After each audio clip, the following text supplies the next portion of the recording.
Welcome to Hotline TV, everybody. I'm John Mercurio. And I'm Amy Walter. Hey, John. Yeah. Guess who's 3 for 3? Who?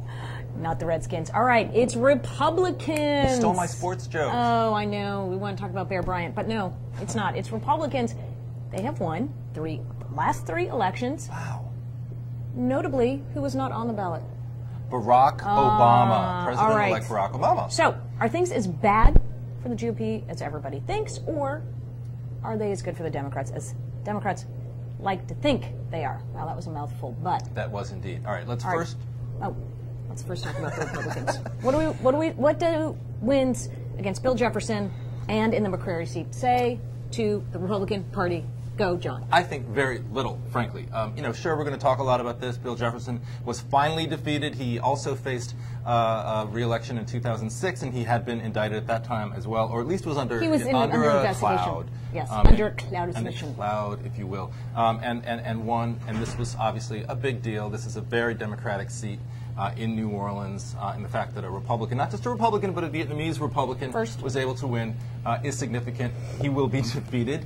I'm sorry to let you know this, Joseph Cow, but you face a very uphill climb in 2010, regardless of whether Barack Obama's on top of the ballot. This is a Democratic seat. It's a Democratic stronghold. You are the Michael Flanagan of 2010. Sorry to let you know. And I think the Fleming race in Louisiana's 4th District is interesting, but not really significant considering that this had been a traditionally Republican seat. Chambliss also, I think, in the same category. A Republican hold gives the party some talking points, gives them some a reason to celebrate. It gives Mike Duncan some reason to relaunch his campaign for RNC chair.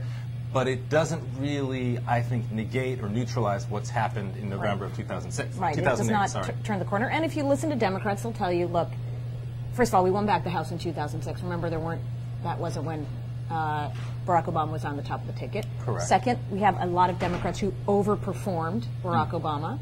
So they won without any coattails.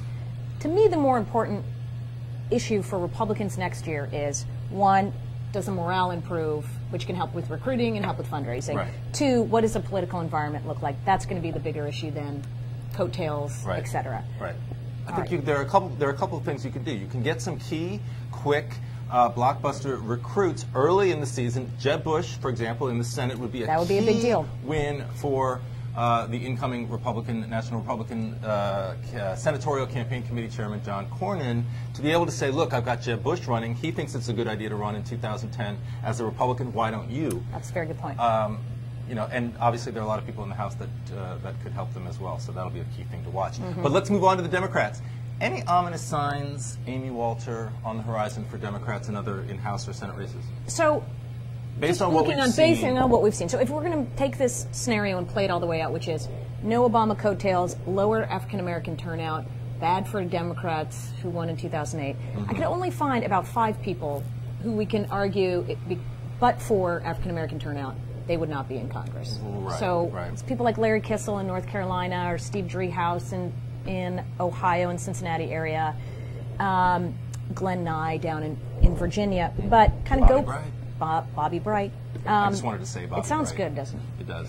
That's not to say they can't hold on to their seats once it was, without Obama on the ticket. But I think, if he weren't on the ticket in 2008, I don't think they would have won. These were all folks who held on in 2006. Well, right, and with very few exceptions, these are people who will have a tough race in 2010, regardless of what. And there are a lot of others that are going to have a very difficult election.